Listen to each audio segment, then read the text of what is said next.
Alain Formaggio, donc je suis policier, toujours en activité, formateur dans la police, expert en self-défense pour la police et également expert au niveau de la fédération de karaté pour ce qui est la discipline Krav Maga.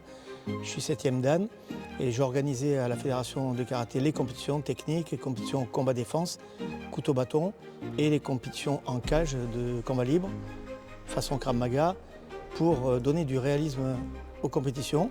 Et dans ma recherche, déjà dans les années 2000, j'avais une association que j'avais fondée dans les années 90 et j'ai fait venir entre 2000 et 2004 Fred Massereau à Paris. Il est venu au centre d'entraînement des forces de l'ordre. On a collaboré, il est venu avec moi pendant une semaine en Italie, donner des stages. Je suis allé moi aussi à l'OTAN, comme il était formateur là-bas à Bruxelles. J'ai fait une nuit des arts martiaux également en Belgique. Donc on a collaboré pendant 3-4 ans, des années 2000 à 2004. Et ben là c'était l'occasion. Willy, qui est un de mes instructeurs que j'ai formé et qui a suivi des stages de Massereau Défense System avec Fred, a eu l'idée d'organiser ce stage et puis vraiment un super plaisir parce que nos voix, on a fait chacun nos parcours, il est allé pas mal à l'étranger, on s'est perdu de vue, on ne s'est pas eu au téléphone ni vu pendant 20 ans et j'ai revu mon poteau comme il était à l'époque. Voilà, donc ça a fait super plaisir de faire ce stage aujourd'hui. Voilà, présentation un petit peu longue, mais pour faire le tour un petit peu, à toi mon Fredo, ta présentation. Très bien, ben Fred Mastro, ouais, fondateur du Mastro Défense System, qui est représenté dans une vingtaine de pays. Voilà, je voulais quitter, je viens du Penchak Silat à la base. Ensuite, ben, j'ai dû faire une adaptation pour évoluer dans la sécurité, dans la protection rapprochée, aussi dans les forces de l'ordre, où j'ai créé il y a un peu plus de 10 ans maintenant le MDS Tactical, où c'est un mélange de différentes techniques maintenant pour les professionnels de la sécurité et des forces de l'ordre. Très important aussi au niveau de la self-défense privée, de ne pas faire n'importe quoi et de rester aussi parfois dans un cadre légal. Donc moi j'enseigne les deux, les techniques propres et les techniques non propres et les techniques de survie, super important. Depuis j'évolue en boxe anglaise depuis quelques années maintenant et surtout en jiu-jitsu brésilien où j'ai la chance et l'honneur d'avoir reçu ma ceinture noire, M. Frank Bales et M. Flavio Beretta.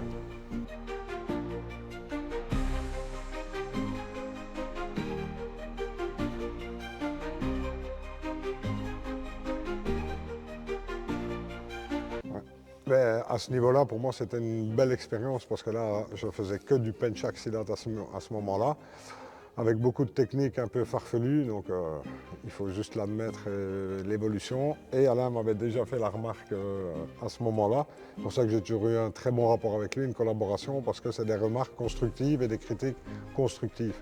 Il n'est pas là, on n'a pas de problème d'ego, ni lui ni moi.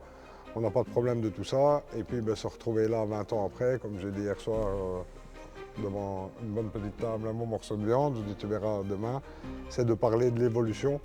Et c'est pour ça que j'appelle Self-Defense Evolution. Il faut évoluer avec son temps. Ça c'est super important. Mais comme je répète tout le temps, à l'heure actuelle, pour moi la tactique est plus importante que la technique. Mais surtout, respecter tous les styles, utiliser la bonne technique au bon moment. Il n'y a pas de meilleur style, que ce soit le Krap, le Silat, le MMA, le Kali. Travaillons tous les styles. Et le but de travailler tous les styles, c'est que tout le monde grandit.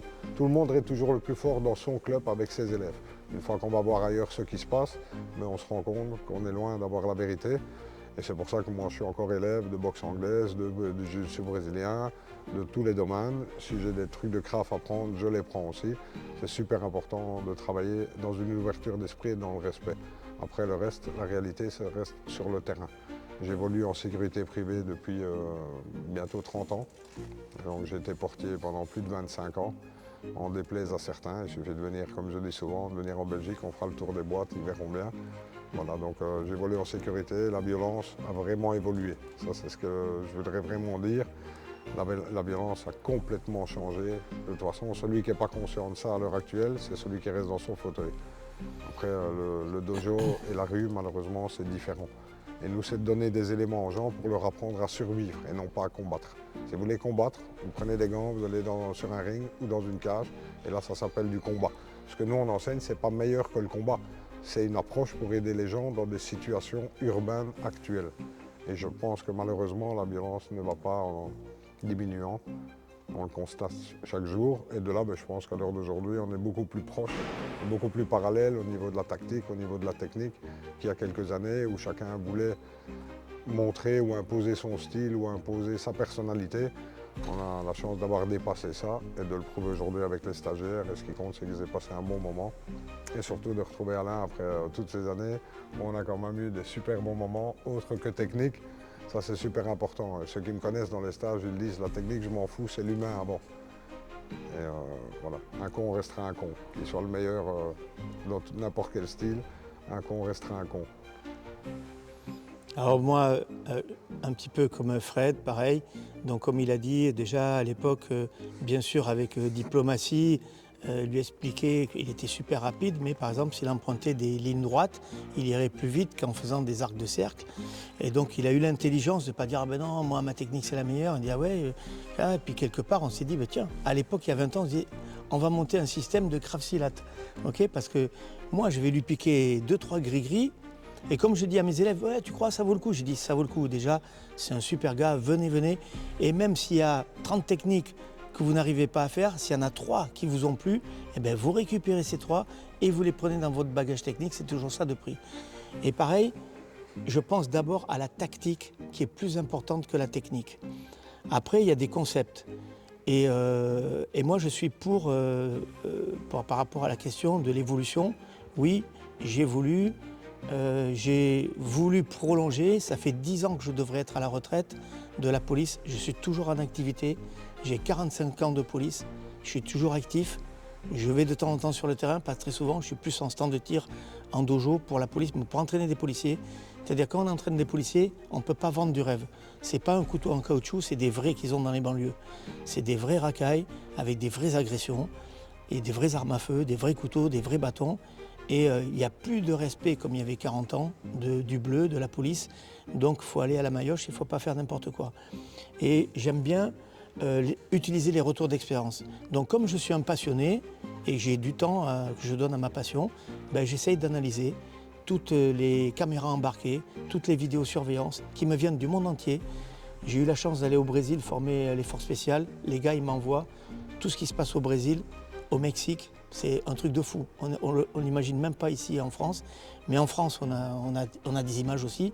Malheureusement, on a eu des attentats, on a des agressions dans tous les pays européens. Donc, comme je suis un passionné et que j'ai beaucoup d'amis un peu partout, je me fais envoyer toutes les vidéos, je dérush les vidéos et j'essaye après de faire des mises en situation avec mes élèves. C'est-à-dire qu'on met des protections, on met des casques pour ne pas s'abîmer et on s'attaque comme des sauvages, comme dans la rue, avec des couteaux en caoutchouc, des matraques en caoutchouc et on voit ce qui ressort. Parce qu'après, il y a la théorie, ouais, sortez de l'axe, sortez à l'extérieur, faites ceci, cela, une belle clé et tout. Hein, mais quand le gars il est vraiment énervé, c'est différent. Donc après, il y en a 2 contre 1, 3 contre 1. Donc le tactique est important. Je pense là, il n'y a pas longtemps, j'avais mis des images, j'en ai parlé tout à l'heure pendant le cours, de mon anniversaire, qui était le mois dernier. Et le jour de mon anniversaire, il y a eu 3 agressions ce jour-là. Donc des gens, l'avocat qui vient pour venir à mon anniversaire, de mes élèves, qui se fait agresser à la sortie de son cabinet, avec fourchette, couteau, agression dans le train. Et puis une fille qui était à notre pot, qui repart un peu éméchée, qui est raccompagnée par 2 instructeurs. Il y a un instructeur après qui rentre chez lui, il est à côté. Il n'y a plus qu'un instructeur et ils sont suivis par 3 rapaces qui veulent agresser ou violer, on ne sait pas, la fille. Et il s'en sort bien parce qu'il fait en plus du Krav Maga de la boxe anglaise. Mais depuis quelques années, il ne s'entraînait plus en Krav Maga et il revenait justement. Mais c'est un gars qui percute énormément. Il a la chance de faire du poids et d'avoir une très bonne anglaise. Il a couché les 3, il a mis KO les 3. Seulement, il a pris un tesson de bouteille. Et ça, il a dit, ça, Alain, tu nous fais driller à tous les cours, à 2 contre 1, le placement tactique. Donc quand on est dans un art martial codifié, il y a des règles, il y a du fair play, on ne touche pas à nos matières, etc., etc. Et c'est du 1 contre 1. Et on est en garde 1 contre 1.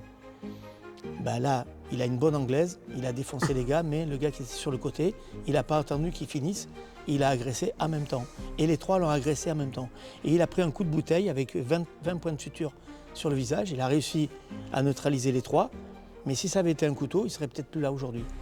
Donc voilà, je dis donc le placement tactique, donc tout ce qui est tactique, est autant important, si ce n'est plus, que la technicité elle-même. Et tout ce qui est par rapport aux armes, comme j'ai expliqué tout à l'heure, aux armes à feu, aux couteaux, c'est mettre un maximum de sécurité. Tous les trucs où je viens à une main et je fais des coups de poing là, pensant que je vais détruire le gars, des fois il y a mythe et réalité. Des fois je ne mets pas le mec KO parce qu'il a bu, parce qu'il est costaud, parce qu'il est shooté au crack. Et donc il vaut mieux que je mette un maximum de sécurité, que j'aille à 2 mains sur le bras armé, que ce soit couteau ou pistolet. Et voilà, il y a des bases. Okay, et puis après, on a des petites différences techniques, on a des petites différences pédagogiques, on a des petites différences humaines, mais il faut être ouvert d'esprit. Donc moi j'adore travailler avec lui, comme j'ai travaillé pendant 3-4 ans avec lui, on s'est échangé des stages, des séminaires, etc. De revenir avec lui, ça me fait plaisir. Et on a évolué tous les deux, mais dans le sens tactique, sécurité, et on s'est bonifié comme le bon vin, je dirais, avec le temps. Voilà, dans le sens maximum d'efficacité pour minimum de risque, un de mes concepts, et qu'il applique aussi également, puisque maintenant il s'est lancé dans tout ce qui est service de sécurité, des forces officielles dans différents pays, sécurité privée. Donc il a plus d'expérience que moi au niveau des portiers de discothèques, de la protection rapprochée privée. Moi j'ai plus l'expérience, ce qui est force de l'ordre officielle. Il y a plus de déontologie, de cadre légal, mais ça se croise, nos chemins se croisent, il y a plein de trucs en commun. Donc c'est un stage tip-top, mon poteau. Top aussi, top aussi. L'expérience, c'est travailler avec des vrais professionnels et qui ont conscience du terrain. En parlant de l'anecdote de ton élève, j'ai exactement la même anecdote il y a 2 ans. C'est un de mes représentants américains, un grand champion de boxe anglaise, qui est gardien de prison. Et là, il a eu 3 gars sur le dos avec des lames de prison. Et là, il a pris 7 coups de couteau, dont 2 mortels. Et il s'en est sorti parce qu'à un moment donné, comme il m'a dit, il a pensé à moi. Il a commencé à enchaîner les gars en boxe anglaise. Ben, il tombait, il se relevait, il tombait, il se relevait. Et puis à un moment donné, moi je parle toujours survie, coup de tête, morde, coup de coude. La survie, c'est pas de la boxe anglaise. Ce que je respecte, je suis un grand fan de boxe anglaise. Et à ce moment-là, il m'a dit, j'ai pensé à toi. Et il m'a remercié parce que pour lui, je lui ai sauvé la vie. Pas avec la technique, avec l'état d'esprit. Parce qu'au moment où j'ai pensé à toi, j'ai oublié les règles, j'ai oublié la propreté, j'ai oublié les belles gauche-droite. Et là, il a envoyé coup de coude, coup de tête, il avait une tasse, il a massacré les gars à coups de tasse et il s'en est sorti avec 7 coups de couteau, dont 2 mortels. Donc voilà, c'est le genre d'expérience. Encore une fois, on doit être un complément à ces gens-là. Il ne faut pas changer de style. Si tu es super bon en anglais, c'est très bien. Maintenant, qu'avec ta femme et tes enfants et qu'il y a un gars qui sort un couteau, nous, on va préconiser la tactique de protéger notre famille, de mettre le gars hors d'état de nuire le plus rapidement possible. Et comme tu as dit aussi dans le changement, avec le moins de technique possible et le moins de mouvement. Avant, j'avais été calculé il y a des années, j'étais à 7 frappes en 1 seconde 42. Sauf que ça faisait beaucoup de vent. Maintenant, c'est pas avec le vent qu'on couche quelqu'un. Donc maintenant, depuis quelques années, avec 2-3, je pense que ça fait son boulot. Je pense que maintenant, la vision est un peu plus logique, mais tout en m'entraînant dans les autres disciplines. Ça, c'est super important. Je m'entraîne toutes les semaines en anglaise quand je peux, 1 fois par mois minimum, voire toutes les semaines, en sol, en BJJ, en lutte aussi, très important, la lutte. Puis après, je me suis spécialisé dans tout ce qui est sécurité privée, protection rapprochée. Et là, j'ai la chance de côtoyer en tant qu'intervenant. On discutait, il n'y a pas de formateur civil, mais en tant qu'intervenant, tout simplement parce que j'ai l'expérience du terrain et de la réalité. Et qu'au niveau des portiers, c'est quand même nous qui avons le plus d'expérience sur le terrain, les coups de bouteille, les coups de verre, les positionnements. Et voilà, maintenant, on essaye de mettre notre expérience au service des civils et des professionnels, simplement pour les aider à se préserver, parce qu'on vit actuellement dans un monde de fous et maintenant on est plus dans la survie que dans la self-défense. Et après, nous, on dépasse les clivages, les égos. Ouais, le silat c'est meilleur, le craft c'est meilleur. Ça fait des années qu'on entend ça. Non, il y a des humains derrière. Il y a des très bons sports de combat. La boxe taille c'est super, du point-pied. La lutte c'est super. Quelqu'un qui veut apprendre des bons sports de combat, je trouve que c'est 2 sports magnifiques pour savoir bien se défendre, mais il va manquer le tactique. Et là, le tactique, on va l'apprendre soit dans son système, qui vient du silat, mais qu'il a fait à sa manière, le Mastro Defense System, soit moi dans mon Krav, c'est pareil. Moi, mon Krav Maga, c'est pas le Krav Maga. 90% des gens de Krav Maga ne travaillent pas comme moi. Moi, je me sers de mon expérience de boxeur. J'ai fait plus de 20 ans de combat au KO, en full, en kick, en française. Et j'ai 45 ans de police et retour d'expérience de terrain. Donc, j'ai pas la même vision. du Krav Maga que dans une salle d'arts martiaux. J'ai une vision opérationnelle du Krav Maga. C'est pour cette raison aussi que j'ai développé les compétitions et que j'ai eu la chance d'avoir la fédération de karaté qui m'a suivi. Et par exemple, quand on est dans le ring et qu'on est dos à l'agresseur, et quand il y a le gong, on se retourne, on ne sait pas qui va vous attaquer avec des couteaux en mousse ou des bâtons en caoutchouc, et c'est full power, le gars cherche le KO en face, et on a 10 secondes de survie, eh bien on voit. Après, bien sûr, on peut critiquer, on peut dire, ouais, c'est pas des vrais couteaux, c'est pas des vrais matraques dans la vraie vie, mais c'est une culture. Dans la police, on fait comme ça. Dans la gendarmerie, on fait comme ça. Dans les forces spéciales militaires, on fait comme ça. Bien sûr, on ne s'entraîne pas avec des vraies balles à se tirer dessus.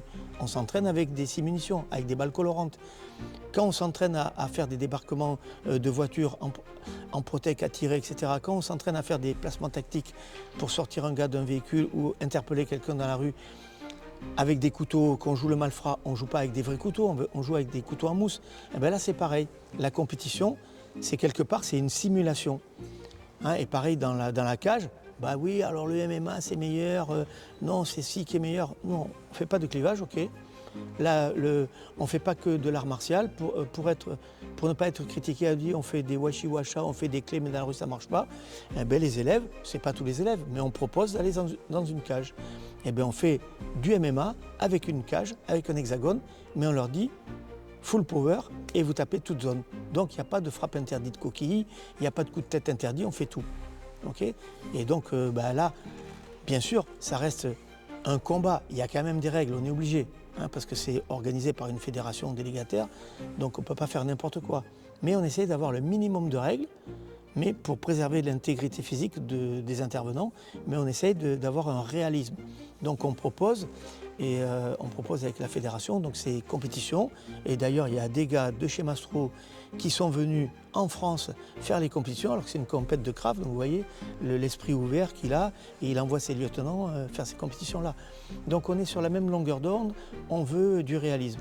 Moi c'est pareil, quand on me dit tiens, telle technique elle est meilleure au couteau, telle technique elle est meilleure au bâton, je dis ok, à mes gars dans la salle ou mes policiers, mettez les casques, mettez les renforts de CRS pour aller en manif là, vous prenez une matraque et vous tapez plein pot, bam bam bam bam, et on voit ah ben tiens les techniques washi-washa elles ne marchent plus, ah ben là c'est différent. Donc on se rend compte que ouais, on fait des covers, boum, on attrape, boum, on va au sol, et c'est plus les belles techniques, je sors de l'axe, etc. Okay, et le gars qui pense, voilà, il a mythe et réalité, il a pris 3 coups de bâton dans la tête, et dans la réalité, c'est pas un bâton en mousse, c'est une vraie batte, ou un vrai bâton en métal, une matraque télescopique, ou un vrai couteau, et il n'est plus là parce qu'il a pris une répétition. Au lieu de prendre un coup de couteau, il en a pris 7, 8, 10, et donc voilà, donc ah ouais, on filme ça, on dérush, voilà les gars, on va changer la technique, et on essaye d'évoluer sur les techniques, de manière à avoir toujours un réalisme et un rendu, et avoir un maximum d'efficacité et un minimum de danger pour l'intervenant. Et quand on est en self-défense, il faut penser que déjà, on a le stress, on n'est pas dans des situations confortables de la salle, où on va faire du training avec les amis le soir, et on rentre à la maison après. Là, on est surpris, et donc on a le stress et on a l'effet de surprise. Ça veut dire qu'avec l'effet de surprise, on part toujours avec le handicap de la surprise, on n'est pas préparé mentalement. Okay, quand je suis dans une cage ou sur un ring, je suis en garde en face d'un gars. Dans la rue, je ne me promène pas en garde. Je traverse au passage piéton, j'ai les mains en bas et hop, il y a une agression qui arrive sur le côté.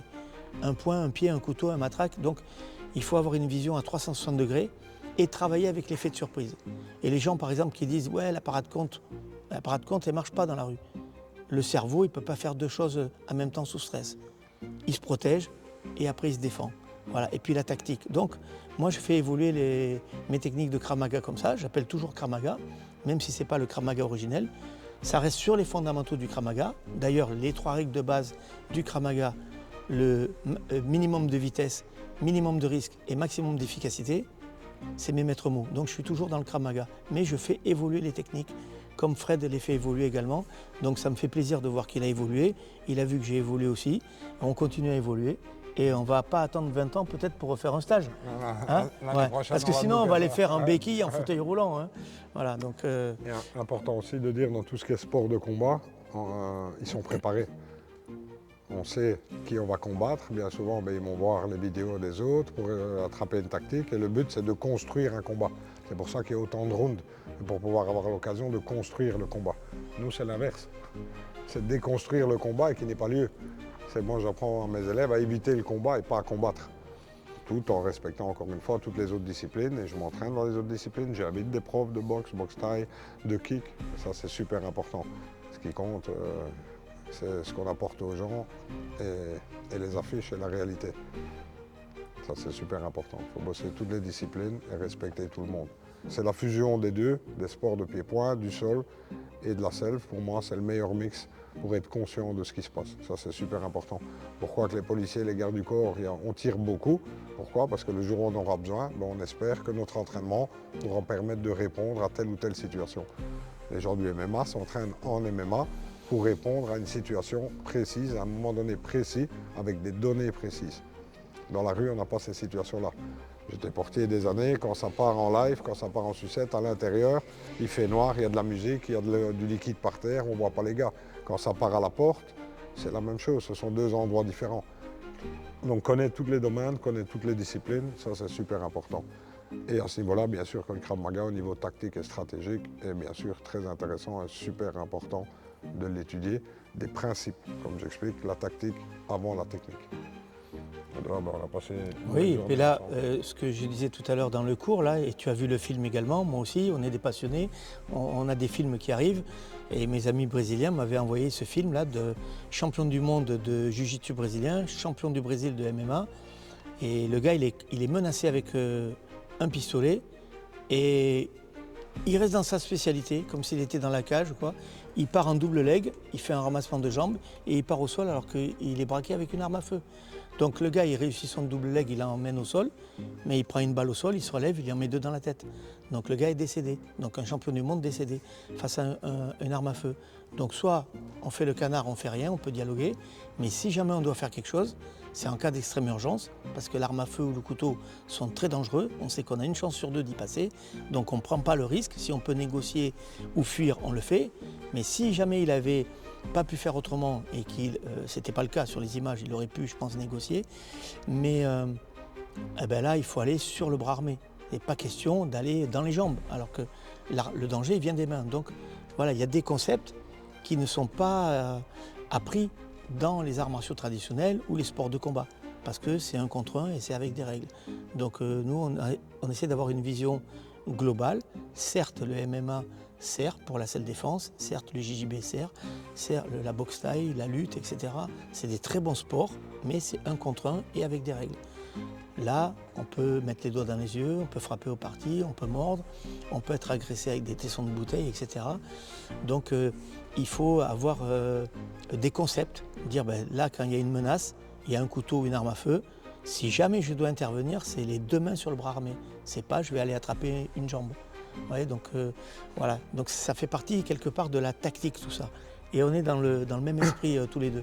Ce qui est très important, pour moi le plus important, c'est la prévention. 80%, plus de 80% des agressions peuvent être évitées avec de la prévention. À l'heure actuelle, une jeune fille qui se promène au milieu d'un parc, que ce soit chez moi en Belgique ou à Paris, avec son téléphone et de ne pas être conscient de l'environnement, à l'heure actuelle, malheureusement, on ne peut plus se permettre. Il faut être conscient de l'environnement et la prévention. Ça, c'est vraiment le secret des défis, j'en ai. Et puis, il ne faut pas se tromper de cible. Là, moi, j'en ai marre d'entendre parler de querelles de style de Krav Maga, entre les gens du Krav Maga qui se bouffent la gueule entre eux, ou le Krav qui se bouffe la gueule avec le Silat, le MMA qui se bouffe la gueule avec le Krav, avec le Silat, etc. Il faut arrêter les querelles comme ça. Tout est bon, ok ? Sauf que les autres en face, ils travaillent aussi.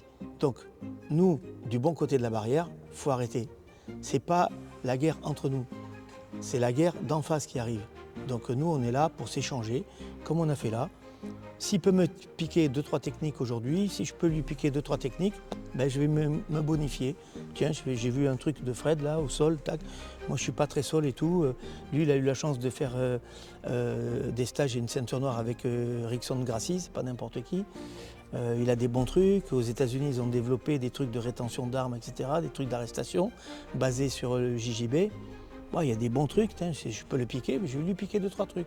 S'il a pris 2-3 trucs à me piquer, je suis ravi. Si un jour je vois une vidéo et que je vais pas dire ah, c'est à moi, c'est à tout le monde, on a 2 bras, on a 2 jambes. S'il peut me piquer un truc, c'est bon. Comme déjà à l'époque, il disait ah oui, mon mouvement il est arrondi, ouais, ben, tiens, je vais essayer de faire le mouvement plus court. Ben, maintenant, il fait du silat à sa manière. Et il ne fait plus du silat, il fait du Mastro Defense System. Et il s'est fortement inspiré du Krav et de mon Krav. Et à une époque, je me rappelle, tu disais, le seul que je respecte en Krav, c'est Formaggio. Et voilà, c'est des échanges. Il faut passer outre les querelles intestines. Et en fait, c'est quand tu imagines le niveau qu'on a en Europe, aussi bien en Belgique qu'en France, que ce soit avec des champions d'anglaise, de MMA, de ça, imagine, on ferait des stages tous les mois, tout le monde, on partagerait tout le monde, on ferait grandir tout le monde. En tout cas, un grand merci à Willy, et d'avoir organisé ça. Très belle organisation. Et peut-être le mot de la fin, Willy, viens nous voir là, viens sur les genoux de Papa Mastro et Formaggio, mets-toi entre nous deux là. Donc du coup, moi je suis ravi de les avoir accueillis pour ce stage. Donc il faut savoir que je suis instructeur chez Alain et je suis aussi instructeur chez Fred. Donc en fait, moi j'aime bien les deux, j'aime tout ce qu'ils font. Donc l'idée c'était de pouvoir les réunir.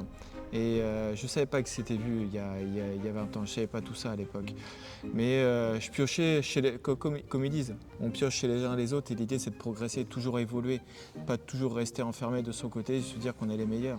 Donc l'idée c'était de progresser et du coup les faire venir tous les deux, ça permet d'arriver au bout de ce qu'on a fait parce qu'on s'aperçoit que le Krav Maga, quand j'ai commencé avec toi Alain, a évolué. La self-défense que j'ai fait avec Fred, pareil, ça a évolué. Et en fait, on évolue à chaque fois, si on reste ouvert d'esprit. À chaque fois, c'est ça, si on reste ouvert d'esprit.